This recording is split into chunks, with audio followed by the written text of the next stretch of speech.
Cuando tenemos ministerio, pensamos que ministerio es buscar fama. Pensamos que ministerio es apropiarnos de algo, adueñarnos de algo. Y ministerio es servir, estar al servicio de la humanidad. En otras palabras, cubrir la necesidad de alguien. Para eso tú fuiste llamado, para eso tú fuiste escogido. Yo te estoy hablando del libro más poderoso de toda la humanidad, la Biblia.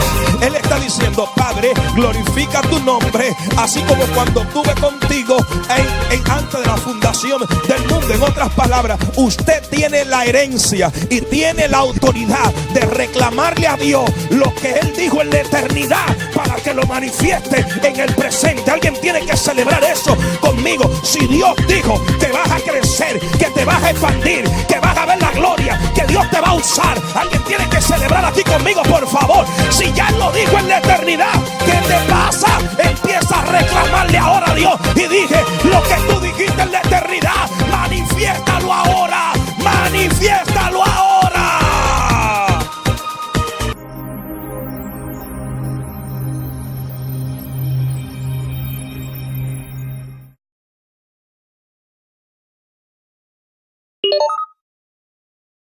Creemos que la palabra de Dios será predicada para todas las naciones. Amén. No hay límite. Alguien dice amén conmigo. No hay límite para predicar la palabra de Dios. Diga conmigo: el ministerio de Jesús. Vamos, dígalo más fuerte: el ministerio de Jesús. Hoy quiero enseñar un poquito acerca del ministerio de Jesús. Y lo primero que quiero descifrar y definir es la palabra ministerio. Diga conmigo: ministerio. Vamos, diga conmigo: ministerio. ¿Qué significa ministerio? Significa servicio que rinde una persona a otra. Oiga lo que significa ministerio: servicio que rinde una persona a otra. Lo voy a repetir: servicio que rinde una persona a otra. Un ejemplo claro: la Biblia enseña de que Josué ministraba a los pies de Moisés. O sea, no quiere decir que si Moisés iba al baño, ahí iba Josué a los pies de Moisés. No quiere decir que si Moisés iba a tomar una siesta, ahí iba Josué a los pies de Moisés. No quiere decir que si Moisés iba al campo a compartir viendo a los hijos correr, ahí iba Josué a los pies de Moisés. No quiere decir eso. Es un término figurado que quiere decir servicio, o sea, a disposición de lo que usted me envíe, de lo que usted ordene, de lo que usted diga. Es decir, que el servicio tiene que ver mucho con la humildad. El servicio tiene que ver mucho con la humildad. El ministerio tiene que ver con la humildad. Entonces, el ministerio en realidad significa servicio que rinde una persona a otra. Ahora bien, en concerniente a Jesús, Jesús ministró a los pies de su Padre. Es decir, que Jesús sirvió bajo la voluntad de Dios. Siempre que usted ejerce un ministerio, usted simplemente es mayordomo, no dueño. Lo voy a repetir: usted tiene un ministerio, usted es mayordomo, no dueño. ¿Cómo así? Que cuando usted es mayordomo, usted pone su ministerio al servicio de los demás. ¿Me doy a entender? Es decir, que todo el que carga ministerio no puede pensar en sí, tiene que pensar en los demás. Porque para eso Dios te escogió, para bendecir a alguien. Para eso Dios te escogió, para restaurar a alguien. Para eso Dios te escogió, para bendecir a alguien. Para eso Dios te escogió, para secarle la lágrima a alguien. Dios te escogió para romperle la cadena a alguien. Dios te escogió para sacar a alguien de la depresión. Y si Dios te escogió, es porque tú cargas las cualidades necesarias desde la eternidad para ejercer tu ministerio. Alguien me dijo en una ocasión, una puertorriqueña que la tengo como que si fuera una madre para mí, porque fueron de los primeros puertorriqueños que llevaron pamper a mi país. Cuando eso yo ni sabía lo que era un pamper. En ese tiempo nosotros usábamos pañales. Y esa puertorriqueña con su esposo, su familia, llevaron pamper, leche y muchas cositas. y la donaron a nosotros. Y después que yo crecí y lo seguí visitando en Puerto Rico, ella me dijo en una ocasión: Israel, ¿sabe el misterio de un ministerio? Y yo le dije: no lo conozco. Pues te lo voy a descifrar. Di conmigo: ministerio. Y yo dije: mini. Y me dijo: detente ahí. Mini. No hay ministerios grandes. Porque hoy en día, cuando tomamos la palabra ministerio, ya nos creemos la última Coca-Cola del desierto.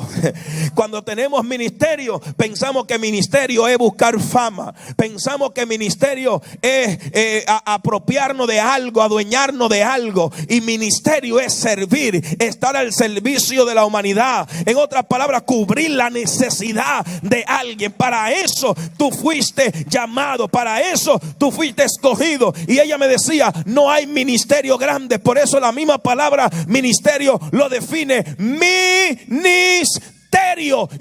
Y si no hay ministerio grande, ¿qué usted me dice? Bueno, lo que hay un Dios grande que se engrandece en aquellos que son ministros. Ay, Dios mío, alguien tuvo que entenderlo. Mientras más pequeño tú eres, más grande Dios se va a exaltar en tu vida. Mientras más sencillo tú eres, es donde la gloria de Dios va a resplandecer a través de tu vida.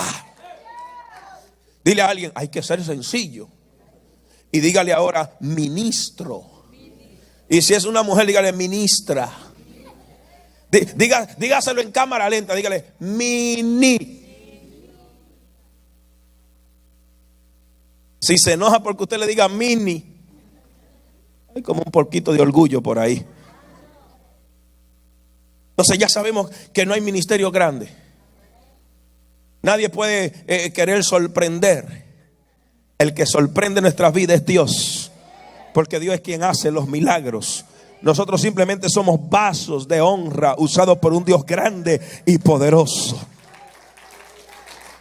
Y cuidado, porque si nos creemos la última Coca-Cola del desierto, Dios levanta Sprite, Pepsi y por ahí para abajo, como dice el boricua. ¿Alguien dice amén? Entonces Jesús inicia su ministerio desde la eternidad. Oiga bien, todo ministerio tiene un inicio, todo ministerio tiene un comienzo, todo ministerio tiene una historia. Yo pudiera contarle mi historia, cómo inició mi ministerio, pero yo quiero hablar del ministerio más poderoso sobre toda la tierra: Jesús. Jesús, ¿quién fue Jesús? ¿Dónde nace el ministerio de Jesús? Diga conmigo: en la eternidad. Vamos, diga conmigo: en la eternidad. Y yo quiero que usted vaya conmigo a Génesis capítulo 1. Vamos a buscar Biblia. Génesis capítulo 1, verso 26. Quiero dar Biblia porque últimamente hay muchos que me critican en las redes sociales y dicen que yo soy antibíblico, que yo predico cosas falsas, pero ya entendí cuál es la razón. Es que muchas veces yo predico en el espíritu y ellos me interpretan en la carne. 2 o 3 lo entendieron nada más. Por lo tanto, yo quiero que hoy tú abras tu espíritu. Hoy yo quiero que tú abras tu entendimiento, porque yo no simplemente te doy puré de papa, yo te doy mangú. Y si usted no es dominicano, no va a entender ese lenguaje. Voy a tener que hacerle un mangú un día de esto para que usted entienda cuál es la diferencia de un puré de papa. Los purés de papa son para los niños, los mangús son para la gente fuerte, la gente hombre, la gente que quiere vianda. Alguien dice amén. La gente que quiere algo sólido de parte de Dios. Aleluya. Lo tienen, Génesis capítulo 1, verso 26. Oiga lo que dice, por favor. Génesis capítulo 1, verso 26. Dicen de la manera siguiente: entonces dijo Dios: hagamos al hombre a nuestra imagen, conforme a nuestra semejanza, y señoré en los peces del mar, en las aves de los cielos, en las bestias, en toda la tierra y en todo animal que se arrastra sobre la tierra.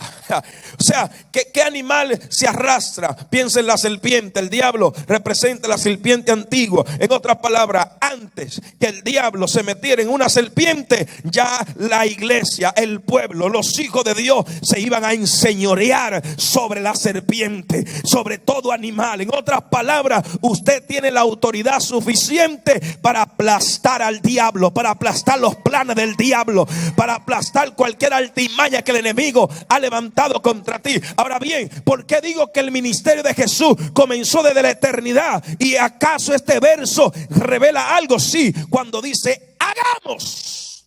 Diga conmigo, ahí estaba Jesús. Diga conmigo, ahí estaba Jesús. Solo cuando dice hagamos, ahí estaba el Padre, ahí estaba el Hijo y ahí estaba el Espíritu Santo de Dios.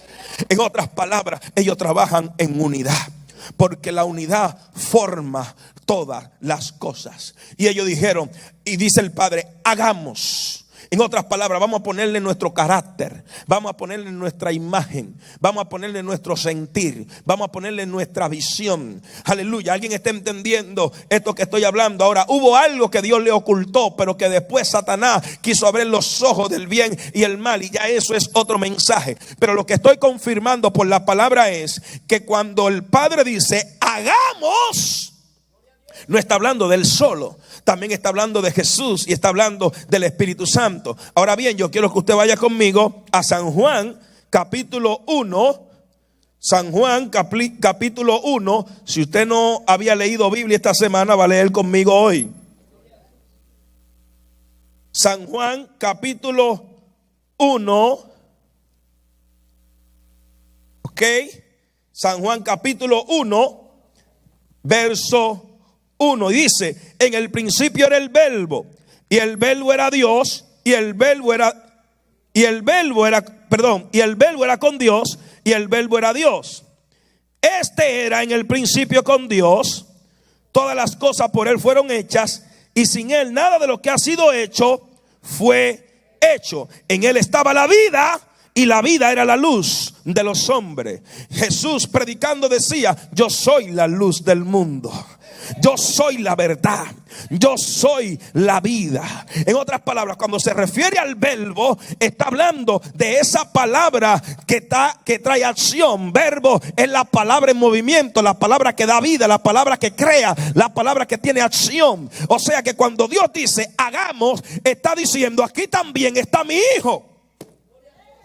Es decir, que el ministerio de Jesús comienza desde la eternidad. Y lea conmigo el verso 14 del mismo capítulo 1 de Juan, que dice: y aquel verbo fue hecho carne. Ay. Alguien tuvo que atrapar eso. Y ese verbo fue hecho carne y habitó entre nosotros, y vimos su gloria, gloria como el unigénito del Padre, lleno de gracia y de verdad. ¿Sabes lo que yo te estoy diciendo de parte de Dios? Que no importa los planes que el diablo haga en contra tuya, ya tú vienes de un lugar que él nunca estuvo ahí. Ya tú vienes desde la eternidad, ya tú vienes de un lugar donde tuviste reservado, y el diablo no sabe tu diseño. Se imagina lo que Dios va a hacer contigo, porque él sabe que todo lo que Dios toca lo transforma para bien. Pero si tú estás en la eternidad de Dios, no tienes que temer, porque los planes de Dios son perfectos y lo que él dice lo cumple. Diga conmigo: estuve en la eternidad. Ahora busque conmigo San Juan 17:5. Ay. San Juan 17:5. Oiga lo que dice. Esto está poderoso. Aquí lo tengo. San Juan 17:5 dice: ahora pues, Padre, glorifícame tú al lado tuyo con aquella gloria que tuve contigo antes que el mundo. O sea, yo no te estoy leyendo un libro de cuentos de hadas ni de Chespirito. No contaban con mi astucia. No.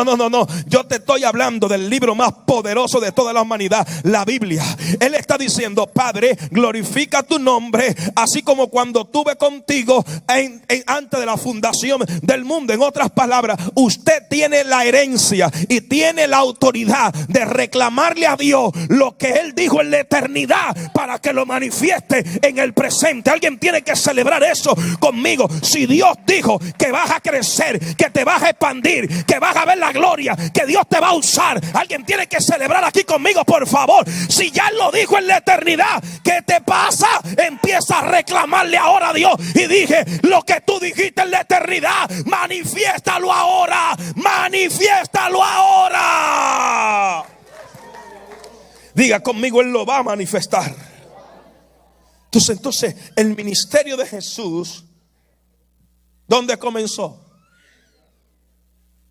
En la eternidad. En la eternidad. Tú tuviste en la eternidad primero. O sea, que si tuviste en la eternidad, estuviste en un lugar secreto. Él no te puede decir a ti: enciérrate en una habitación, y tu Padre que ve los secretos te recompensará en público. O sea, Él no te puede decir a ti que busque los secretos si Él primero no te da ejemplo de los secretos. Es decir, que tú tuviste en el secreto de Dios primero. ¿Sabes lo que dice la Biblia? Es pues la fe, la certeza de lo que se espera y la convicción de lo que no que. Es decir, que lo que ahora se ve, antes no que. Vamos, mira el que está a su lado y dígale: yo te veo ahora, pero el Padre te vio primero. Vamos, dile a alguien: yo te veo ahora, pero el Padre te vio primero. Sí, porque muchos te están viendo quizás derrotado ahora. Quizás muchos te están viendo sin fuerza ahora. Quizás muchos te están viendo desamparado ahora. Quizás muchos te están viendo que no estás creciendo en tu ministerio, en tu llamado. Pero dile a alguien: no fue así que el Padre me vio. Dale tiempo a la palabra y vas a ver cómo el Padre me vio. Vamos, dile al que está a tu lado: prepárate para la sorpresa de Dios, porque no fue así que el Padre me vio. El Padre no me vio derrotado. El Padre me vio aplastando escorpiones. El Padre me vio con autoridad. El Padre me vio echando fuera enfermedades, echando fuera los demonios, echando fuera al diablo. Alguien dice amén aquí, por favor. Dile al que está a tu lado: abre bien tus ojos. Dile: porque en 48 horas no me vas a conocer. ¿Por qué, pastor? ¿Por qué? Porque la Biblia dice que cuando Cristo llega, todo cambia. Las cosas viejas pasaron, he aquí todas son hechas nuevas. Quizá te vieron con una botella de licor en el mundo, pero ahora Dios te tiene con una barquilla aquí predicando. Dile al que está a tu lado: en 48 horas no me vas a conocer. En 48 horas no me vas a conocer. Pastor, ¿y eso es bíblico lo que usted está soltando? Sí. Vaya conmigo que le voy a dar Biblia. Jeremías capítulo 1. Estos fariseos han hecho que yo me meta más en la Biblia. Jeremías capítulo 1 verso 5. Ay. Ya lo tienen. Antes que te formase en el vientre, te conocí. No está diciendo te conozco, te conocí. O sea, te está diciendo: fuera de la mente humana, yo te conocí primero. Fuera del dilema humano, yo te conocí primero. Es más, te voy a decir más. En ese tiempo no había escenografía y ya el Padre sabía que era varón. Por eso le dijo: te conocí como profeta. a las naciones. Muchos de ustedes quizás no saben su ministerio, pero ya el Padre los conoce. Así que métete en la presencia de Dios y empieza a descubrir para lo cual tú fuiste llamado. Porque lo que tú cargas no es para uno, no es para dos, es para las naciones. Lo que tú cargas es grande, lo que tú cargas es poderoso. Alguien dice amén conmigo. Antes que te formase en el vientre, ya yo te conocí. Y yo mismo te di por profeta, ¿dónde? A las naciones. Es decir, que antes que se formase Pua Church, ya Dios la dio a las naciones. Nosotros somos un ministerio de naciones. Nosotros somos un ministerio para conquistar naciones. Aleluya. Quien menos usted piensa está loco por venir a vivir a Houston para congregarse en Pua Church. Y usted que vive cerca batalla para congregarse. Diga conmigo, uy. Tengo derecho a decir uy porque en el mensaje entero no lo he dicho. Diga conmigo, así empezó Jesús. En la eternidad. Vamos, diga conmigo, en la eternidad. Uno de los primeros inicios de Jesús, porque si empezamos a hablar de cuando Jesús era niño, tampoco terminaremos ahora. La mayoría de nosotros está acostumbrado a leer la Reina Valera 1960, pero hay otras versiones y en el original hebreo revela lo que Jesús hacía cuando era niño. Y muchos historiadores, específico, muchos historiadores dicen que cuando Jesús era niño hubo un tiempo que agarró las piedras jugando con los niños y no encontraban con qué jugar, y Jesús agarró las piedras y las convirtió en pajarillos.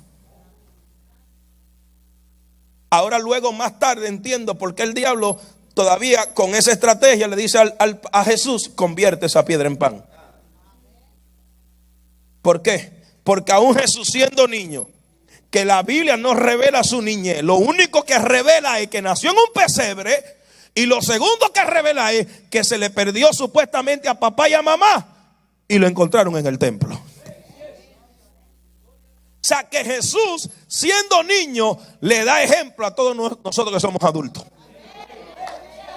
Y a veces nosotros batallamos con venir a la iglesia, con buscar de Dios. Y Jesús siendo niño, ¿dónde estaba metido? En la casa del Padre. No hay excusa para usted decir, no, que no tengo fuerza, no, que estoy desanimado, no, que ya no me quiero congregar. No, Jesús siendo niño nos da ejemplo que no hay edad para buscar de Dios. A cualquier edad tú puedes ser usado por Dios, tú puedes tener un encuentro con Dios. Entonces ya sabemos la verdad de todo esto, ¿verdad que sí? Que fue María y José que se le perdieron, no fue que Jesús se le perdió a ellos. Entonces, muchas veces no es que Jesús se te perdió, fuiste tú que te perdiste. Ya conmigo, uy. Y tú busca y no lo encuentras. Vaya al templo que lo va a encontrar. Y dice la Biblia que siendo niño estaba ahí con los escribas, con los que leían. Imagínense, el verbo hecho carne. ¿Ellos lo entendían? No, porque la religiosidad de ellos lo tenía ciego. Y la religión ciega. Pero yo soy enemigo de la religión.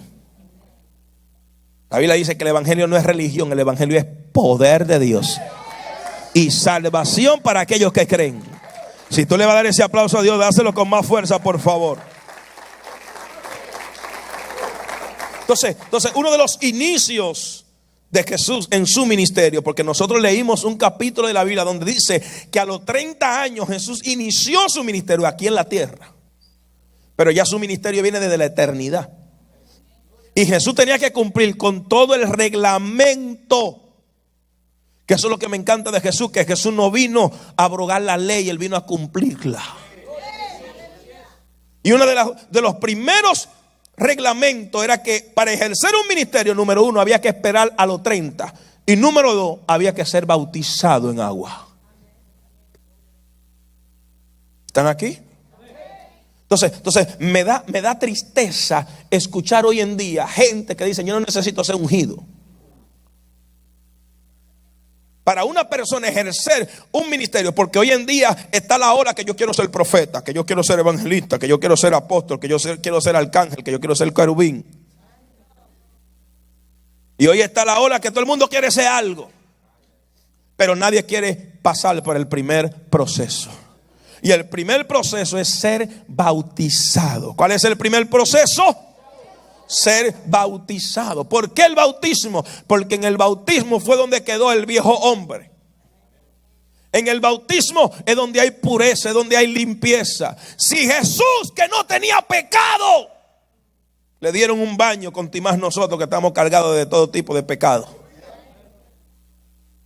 Y si usted lo quiere entender en otro lenguaje, se lo digo pescado, más fino. Pero muchos tenemos delfines, ballena, tiburón.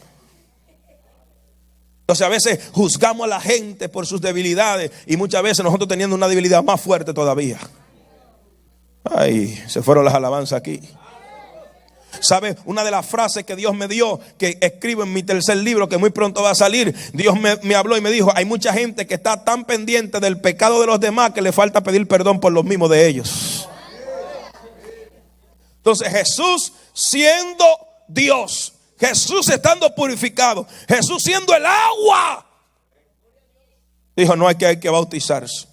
Es decir, siguió los reglamentos. Y hay gente que quieren servir en un ministerio, hay gente que quieren ejercer función en un ministerio y no quieren someterse, no quieren, quieren alterar lo de Dios, y así no se puede. Hay un orden. Jesús dijo: no, es necesario. Le dijo a Juan, Juan no quería porque no era digno, y Jesús le dijo: es necesario cumplir la ley, es necesario que yo me bautice. Y lo que más me encanta es que este bautismo es profético, porque en los tiempos antiguos los profetas, cuando ungían a alguien, lo ungían para ser rey. Es decir, que en ese momento, cuando Jesús fue bautizado y esa paloma vino en señal del Espíritu Santo, estaba confirmando el reinado de Jesús. Lo que Dios te está diciendo ahora, que lo que va a confirmar tu ministerio es la unción que tú cargas, es el Espíritu Santo de Dios. Alguien dice amén aquí, por favor. ¿Cómo es eso que Dios te llamó como profeta y ni un demonio sacas? ¿Cómo es eso que Dios te llamó como evangelista y ni siquiera tu suegra se convierte? ¿Qué pasa? ¿Qué pasa? Que Dios te llamó como adorador y te da vergüenza cantar y adorarle al Señor. Diga conmigo: rompe con ese espíritu. Vamos, diga conmigo: rompe con ese espíritu. Entonces Jesús se sometió, pero se sometió a la ley de Dios, no a la de los hombres. A la ley de Dios, porque esto era una ley de Dios, que había que ser bautizado y luego ungido. Por eso la paloma vino sobre Jesús. Entonces, ¿quién ungió a Jesús? Dios mismo. Cuando esa paloma se sentó sobre Jesús, y la Biblia dice que en los tiempos antiguos las personas recibían el Espíritu Santo de tiempo en tiempo. Pero la Biblia dice: y en Jesús reposó la unción. En otras palabras, la unción que llegó a Jesús ya no se iba a ir nunca más en la vida. Pero como Jesús no es tacaño como muchos de nosotros, Él dijo: la gloria que me diste, yo también se la voy a dar a la iglesia. Y esa unción que yo cargo la va a reposar sobre toda la iglesia. Si tú tienes esa unción todavía, grita conmigo amén. Si tú tienes esa unción, llénate de autoridad y no permita que el diablo te robe el gozo de tu salvación. Dile al que está a tu lado: yo estoy ungido también. Todos estamos ungidos porque tenemos el Espíritu Santo. Pero necesitamos entrar en el orden: bautizado en agua y luego ser ungido por nuestro Padre Espiritual, por nuestro pastor, para ser enviado. Sea como evangelista, sea como profeta, sea como apóstol, sea como pastor, en cualquier función. Ahora bien, una de las cosas que quizá usted no quisiera escuchar, pero que es necesario que escuche: Jesús tuvo muchas persecuciones.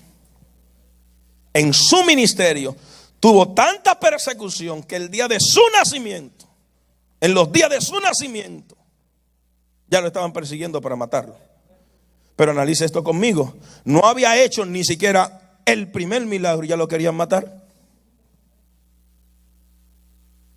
¿Te has encontrado tú así?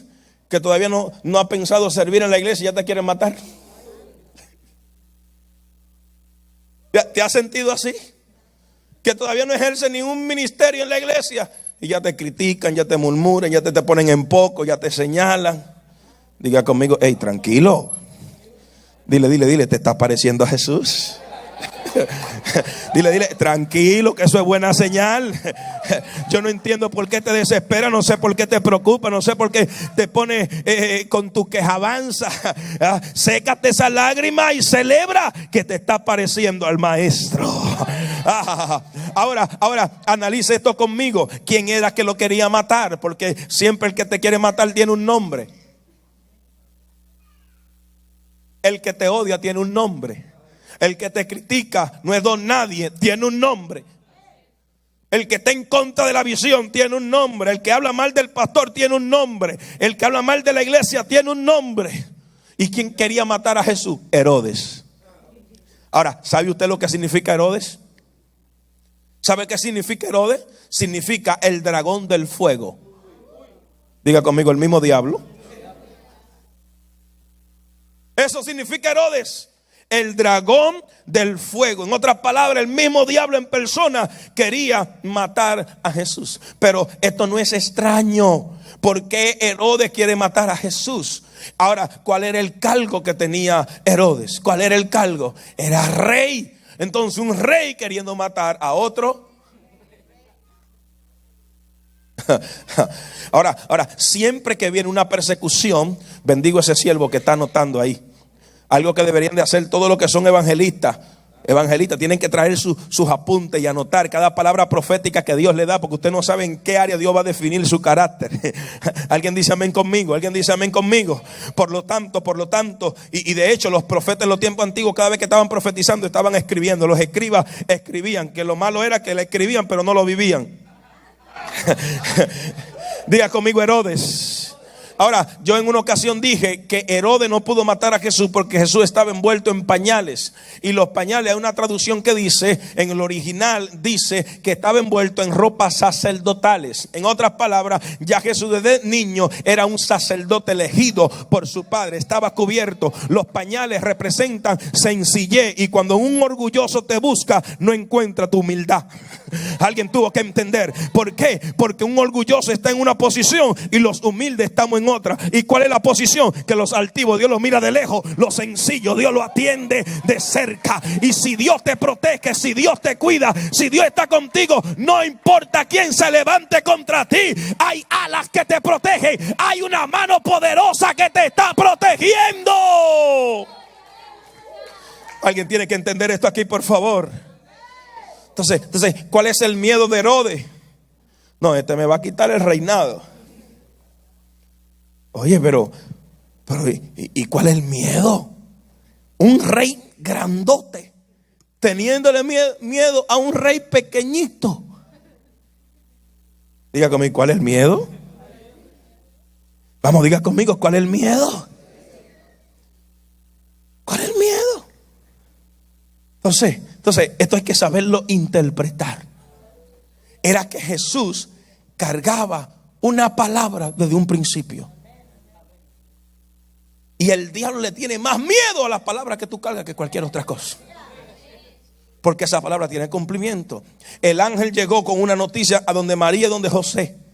Y le dijo, su nombre será llamado ¿qué? Emmanuel, Dios con nosotros. Jesús. Diga conmigo, Jesús. Yo enseño en mi segundo libro de guerra espiritual, Guerra en los Aires, 3 cosas que Satanás le teme: la palabra, la sangre y el nombre. ¿Y por qué el nombre? Porque el nombre, si usted analiza en el Antiguo Testamento, nadie se llamaba Jesús. José, Josías, Joel, Jocaías, muchos que empiezan con J, Jeremías, y así sucesivamente, pero nadie tuvo el nombre de Jesús, porque ese nombre estaba preservado para el Rey de Reyes y Señor de Señores. Y yo no sé si tú entiendes el lenguaje, pero Dios tiene algo reservado para ti que no se lo ha dado a nadie. Aleluya. Alguien tiene que celebrar eso. Hay un nombre que tú cargas que nadie más tiene. Hay una identidad propia que tú tienes tiene que nadie más tiene. Así que no permita que el diablo te acuse. Dile: diablo, yo sé quién soy en Dios. Yo sé quién soy en Dios. Ay, ay, ay, ay, ay, ay, ay. ¿Sabe usted algo? Que a Jesús desde niño le seguían las señales. Porque para poderlo encontrar usted tenía que seguir una estrella. Para usted poderlo encontrar, diga conmigo, hay que mirar para arriba. Aún siendo niño, esa era la señal para encontrar dónde estaba Jesús. Había que mirar para dónde. Dile al que está a tu lado, aunque tropiece, sigue mirando para arriba. Vamos, dile al que está a tu lado: ey, enfócate arriba. No te enfoques en ningún hombre. Si usted viene a escuchar buenas palabras de parte del pastor Israel, mire, yo lo felicito, pero en mí no se enfoque. Porque si usted no sabía, a mí me da dolor de cabeza, a mí me da nervio, yo voy al baño, pero Dios no sufre nada de eso. Dios no se pone nervioso, Dios no le da artritis, no le da azúcar, no le da nervio, no sufre del corazón. Aleluya. Así que enfóquese en el Rey de Reyes y Señor de Señores. Enfóquese en el Rey de Reyes y Señor de Señores. Jesús, la persona más poderosa en todo el mundo. Ministerio humilde, sencillo, que marcó. Y claro, tuvo persecución. Y la segunda persecución, aparte de que un rey lo perseguía, porque cuando tú cargas un ministerio grande, te va a perseguir el mismo diablo. O sea, Satanás no va a mandar a otro: pastor, ¿y por qué usted dice diablo? Pues bórrelo de la Biblia entonces y no lo diga. Identifíquelo como es. Padre de mentira, Belcebú, serpiente antigua, dragón. Usted tiene que identificarlo, porque en cualquier momento se te va a manifestar diferente, pero es el mismo. Entonces, otro de los problemas que tuvo Jesús fueron persecuciones familiares. Oiga bien, persecuciones familiares. Abra su Biblia conmigo en Marcos capítulo 6, verso 3. Marcos capítulo 6, verso 3. Marcos capítulo 6, verso 3. Oiga lo que dice: ¿no es este el carpintero, hijo de María, hermano de Jacobo, de José, de Judá y de Simón? ¿No están también aquí con nosotros sus hermanas? ¿Quién está aquí? Y se escandalizaban de él. Mas Jesús le decía: no hay profeta sin honra sino en su propia tierra, y entre sus parientes y en su casa. Es decir, que la primera persecución que Jesús tuvo, aparte de Herodes, era que en su propia familia no creían en él. No te sorprendas si en tu propia familia tu hermano te llama loco porque te encuentra adorando a Dios solo en el cuarto.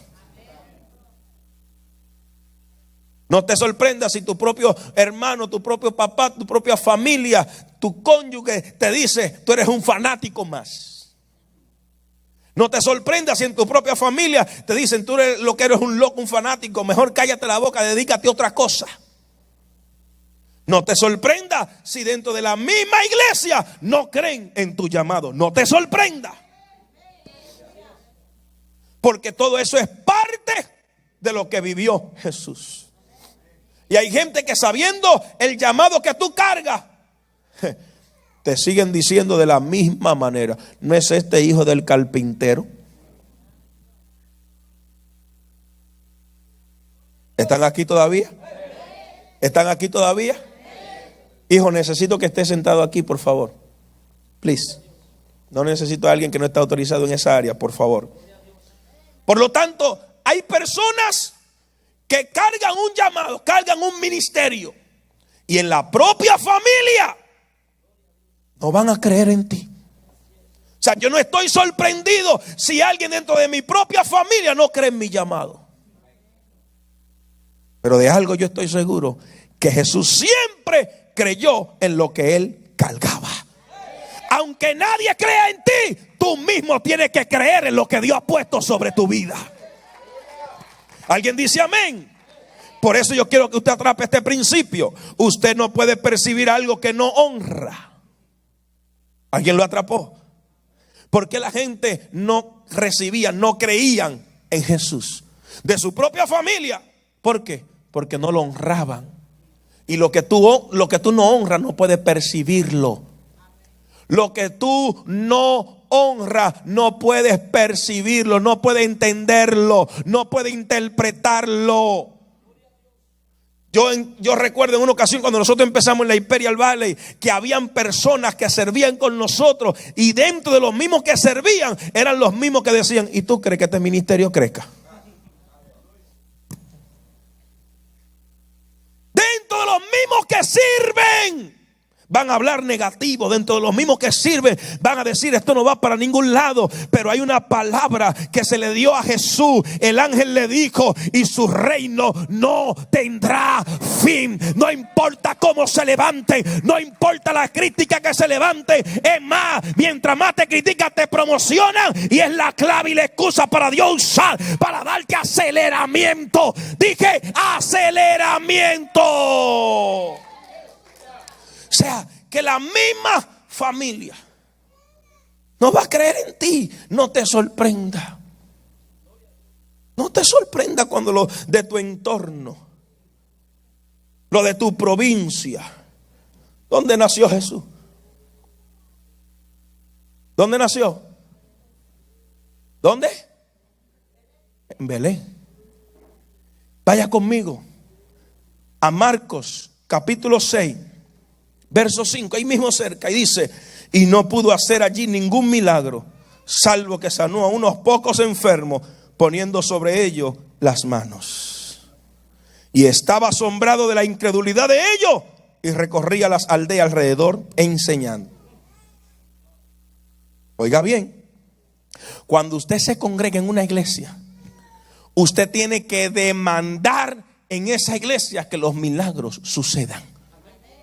Usted tiene que demandar en el hombre o padre de esa casa o cabeza, o la mujer de Dios que Dios ha puesto ahí al frente también. Usted tiene que demandar que Dios se mueva, que Dios se glorifique. Pero si usted no cree a lo que yo profetizo, si usted no cree a lo que yo predico, si usted ignora lo que yo estoy soltando, pues entonces aquí van a suceder pocas cosas. Pero tranquilo, que si usted no me apoya en lo que yo estoy soltando, eso no es problema. En una multitud, una mujer tocó el borde del manto y Jesús dijo: salió poder de mí. Es decir, que con 1, 2 o 3 que se activen aquí en Puachol, algo sobrenatural sucede. Si tú eres de esos 2 o 3, levanta tu mano y adora a Dios. Si tú eres de esos 2 o 3, di conmigo: algo va a suceder. Algo va a suceder. Algo va a suceder. Otra de las persecuciones que Jesús tuvo fueron los escribas y fariseos. Dile al que está a tu lado: siempre lo vamos a tener. ¿Y qué buscaban los fariseos? ¿Qué buscaban los fariseos? Dice que buscaban cómo acusarle. ¿Qué buscaban los fariseos? Hay personas que llegaron, si pueden colocarle silla, por favor. ¿Qué buscaban? ¿Qué buscaban? Cómo acusarle. Eso es lo primero. Buscaban cómo acusarle. Es decir, no le encontraban una falta, pero se inventaban algo. ¿Están aquí? ¿Cuántos de ustedes se han encontrado en una situación que no han hecho nada malo, pero alguien le inventa algo de ustedes? Así era Jesús. Le buscaban una manera de cómo acusarle.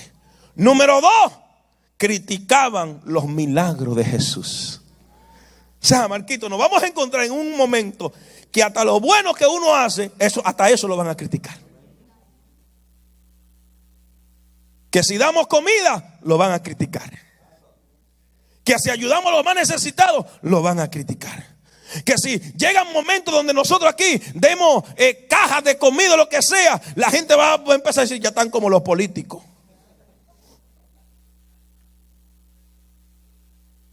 Porque la gente, permíteme formar a la iglesia aquí hoy. Porque la gente siempre va a buscar una excusa. Los milagros de Jesús eran los más criticados, pero note algo, que los que criticaban los milagros nunca podían manifestarlo. No podían manifestar los milagros porque los fariseos, aleluya, solamente le decían a Jesús: hijo, por el nombre de Belcebú echa afuera a los demonios Y ellos con un demonio por dentro. Con razón no podían echar fuera demonios, porque ya tenían uno por dentro. Dice que lo difamaban. ¿Sabe lo que es difamar? Que donde quiera que usted esté, habla mal de alguien.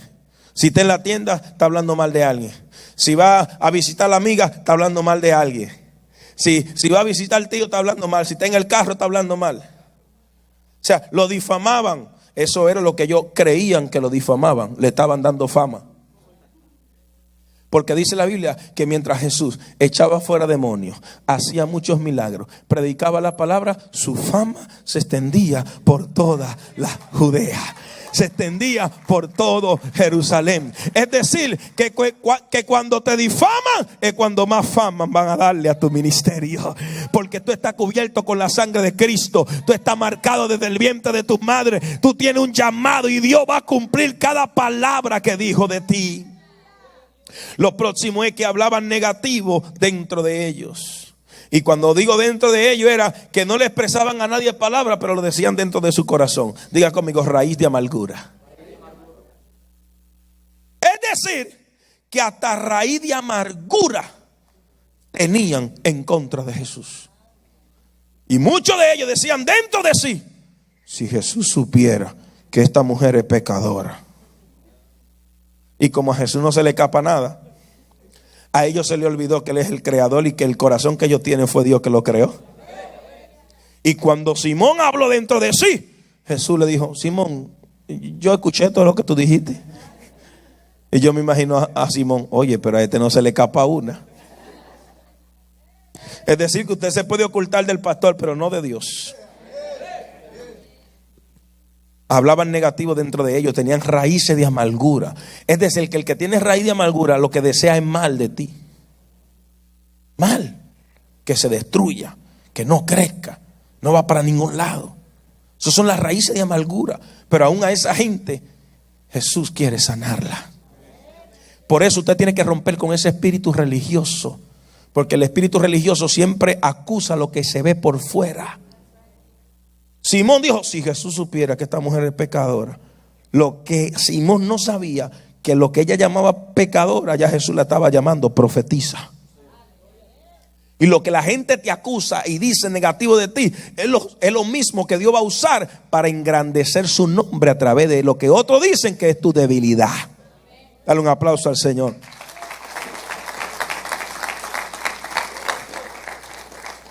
Dice también que a Jesús le llamaban pecador. Todo por manifestar la palabra de Dios. Nosotros en nuestra escuela de formación ministerial del tabernáculo, que esto estuvo aquí poderosísimo, enseñamos un misterio sobrenatural. Y hablamos del tabernáculo.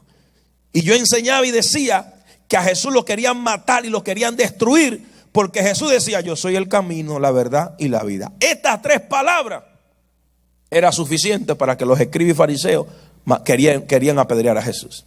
Ahora la pregunta es: ¿por qué? Sencillo, porque en el tabernáculo lo que representaba la puerta, cuando Jesús decía: yo soy el camino, Jesús está diciendo: yo soy la entrada del tabernáculo. Cuando Jesús dice: yo soy la verdad, Él está diciendo: yo soy los panes de la proposición que están dentro del santuario. Y cuando Él decía: yo soy la vida, Él está diciendo: yo estoy dentro del lugar santísimo. Entonces la gente lo quería matar, lo quería destruir, porque Él decía estas palabras. Cada palabra de Jesús era tan desafiante que la gente lo quería apedrear. Pero se cayó Jesús, enmudeció Jesús. No, era cuando más predicaba la palabra de Dios. Cuando más te acusen, cuando más piedras te tiren, es cuando más la palabra de Dios tú tienes que predicar. Cuando te digan que usted no sabe predicar, cuando te digan que tú eres un tartamudo, cuando te digan que gaguea o que hace, que dice lo que sea, usted siga predicando que a usted lo llamó Dios y no hombre. Jesús, hasta en la cruz, sin Biblia, sin micrófono, se ganó un alma. Diga conmigo: uy. No había excusa, ensangretado. le predicó al ladrón de la cruz. Y Jesús le dijo: desde hoy estarás conmigo en el paraíso. O sea que ahí es donde lo sobrenatural como que comienza a fluir.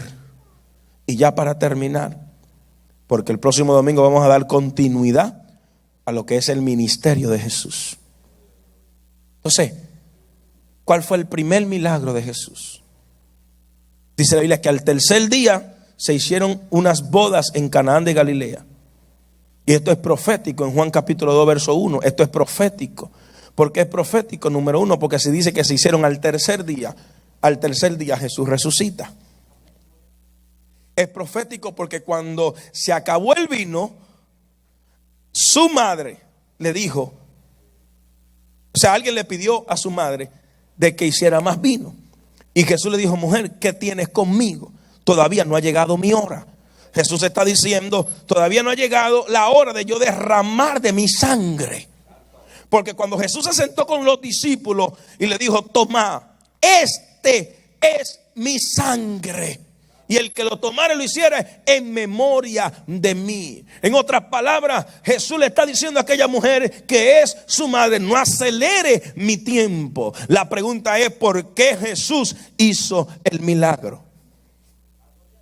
Esa es la pregunta que todos nos hacemos. ¿Por qué Jesús hizo el milagro? ¿Por qué lo hizo? Porque era la primera señal que iba a marcar un antes y un después. En otras palabras, comencé con sangre y voy a terminar con sangre. Alguien tuvo que entender este rema aquí. Por eso me encanta el ministerio de Jesús, porque el ministerio de Jesús comenzó con poder y terminó con poder. Terminó resucitando, terminó a la diestra del Padre y ahora reposa en cada uno de nuestros corazones. Dile al que está a tu lado: tengo al Rey de Reyes por dentro. Tengo al Rey de Reyes por dentro. La iglesia tiene que entender esto. Ministerio. ¿Qué es ministerio? Es una vida aprobada por Dios. ¿Qué es ministerio? Es una vida de entrega. Señores, Jesús nació para morir por toda la humanidad. Entonces, en la ola que todo el mundo quiere ser profeta, evangelista, porque claro, muchos queremos muchos likes en Facebook, muchos seguidores en YouTube. Jesús no tuvo nada de eso y ejerció su ministerio con amor, con pasión, con entrega. La iglesia también tiene que seguir predicando el evangelio de Jesucristo a tiempo y fuera de tiempo. Y si usted tiene las redes sociales para predicar, pues predique ahí. Predique, aproveche esa plataforma. Así que hoy hablamos de lo que es el inicio del ministerio de Jesús. ¿Dónde se inició el ministerio de Jesús? En la eternidad, donde todas las cosas inician primero. Dile al que está a tu lado: tú me ves ahora, pero antes no me veía. Es decir, que tú